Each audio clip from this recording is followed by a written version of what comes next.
লর্ডসে দক্ষিণ আফ্রিকার ট্রফি উঁচিয়ে ধরার রেশ এখনো কাটেনি, তবুও ৯,০০০ কিলোমিটার দূরে গলে মঙ্গলবার শুরু হতে যাচ্ছে ওয়ার্ল্ড টেস্ট চ্যাম্পিয়নশিপের নতুন সাইকেল। প্রথম ম্যাচেই মাঠে নামবে এশিয়ার দুই দল শ্রীলঙ্কা ও বাংলাদেশ। বছরের শুরু থেকে আন্তর্জাতিক ক্রিকেটে শুধু হতাশার গল্পই লিখে যাচ্ছে বাংলাদেশ দল। সবশেষ টেস্ট সিরিজে জিম্বাবুয়ের সঙ্গে ড্র।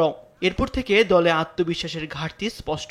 এবারও দলের নেতৃত্ব দেবেন নাজমুল হোসেন শান্ত, যিনি নিজেই শেষ 10টি টেস্টে করেছেন মাত্র 2টি 50। অন্যদিকে অভিজ্ঞ ব্যাটার মুশফিকের টানা 13 ইনিংসে নেই কোনো 50+ ইনিংস। এই সিরিজেও সব নজর থাকবে মেহেদী হাসান মিরাজের দিকে। জিম্বাবুয়ের বিপক্ষে 10 উইকেট 8 সেঞ্চুরি, তার অলরাউন্ড পারফরমেন্সই বাংলাদেশকে জয় এনে দিয়েছিল। তবে সিরিজ শুরুর আগে জ্বরে আক্রান্ত হওয়ায় তার খেলা নিয়ে রয়েছে সংশয়। অন্যদিকে 4 মাস পর টেস্ট ক্রিকেটে ফিরছে শ্রীলঙ্কা। গলে অস্ট্রেলিয়ার বিপক্ষে 2-0 ব্যবধানে হারের ক্ষত এখনো তাজা। দলটিকে নেতৃত্ব দিচ্ছেন ধনঞ্জয় ডি সিলভা, তবে দলের ভরসা এখন তরুণরা। প্রথমবার টেস্ট স্কোয়াডে জায়গা পেয়েছেন লাহিরু উদারা, সোনাল দিনুশা, পবন রথনায়েকে ও পসিন্দু সুরিয়াবান্দারা। এদিকে এই সিরিজ দিয়ে টেস্ট ক্রিকেটকে বিদায় জানাচ্ছেন অ্যাঞ্জেলো ম্যাথিউস।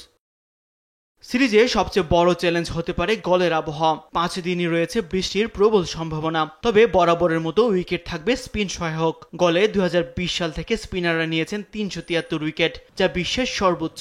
প্রতি 10 ওভারে একটি করে উইকেট পাবেন স্পিনাররা। গলের এমন চরিত্র ফুটে উঠেছে পরিসংখ্যানে। তাসবিহ শরণ, স্পোর্টস ডেস্ক, দেশ টিভি।